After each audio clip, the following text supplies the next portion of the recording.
Hi, this is Matt with AppliancePartsPros.com. Today we'll be showing you how to repair your appliance.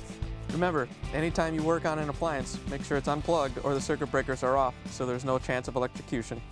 In this video, we're going to show you how to change out the Whirlpool dryer door switch. It's going to be a very easy repair and it's only take a few minutes to show you how to do it. If you already have one of these, great. If not, you can click on the link below or get it at AppliancePartsPros.com. When you open up the package, you're going to get the new door switch. The door switch is a safety device that tells the dryer when the door is closed. The main reason you'll be changing it out is if it's failed and the dryer's not running. In order to change the part, we have to lift up the top. First thing we're going to do is take out the lint screen. Once you have it out, you can set it aside. Now we're going to take out these two screws that hold the lint duct to the top of the dryer. We're going to put a towel down in here to kind of block the hole.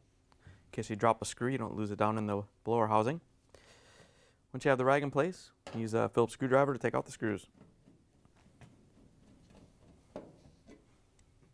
Once you have the screws out, we're going to lift the top up. So we're going to use a putty knife to release the locking tabs. You want to go about 1.5 inches or so in from each corner and press in on the release tabs.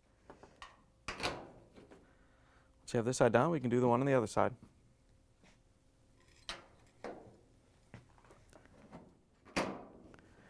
Once you have them both released, we can lift the top up.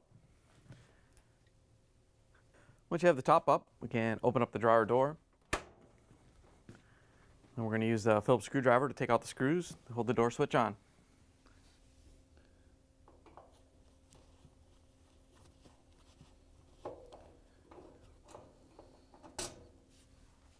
Once you have the screws out, we can reach in and grab the door switch. And we're going to use the small flathead screwdriver to release the locking tab. You can separate the wiring harness. Once you have it separated, you can pull the door switch off the dryer. Here's the old door switch next to the new one. If you already have one of these, great. If not, you can get it at AppliancePartsPros.com. To put the new door switch in, we're just going to line up the wiring harnesses and plug them in. There's only one way it can go. Once you have it snapped in, we're going to set it in place and put the screws in. We're going to use the Phillips screwdriver to put them in. You may have to hold the switch in place while you get the screws started.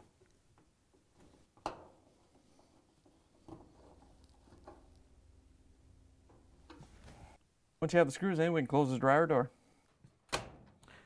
Once you have the door closed, we can put the top down. All you have to do is lower it down and snap it on. Once you have the top down, we can use the Phillips screwdriver to put in the screws to hold the lint filter housing to the top.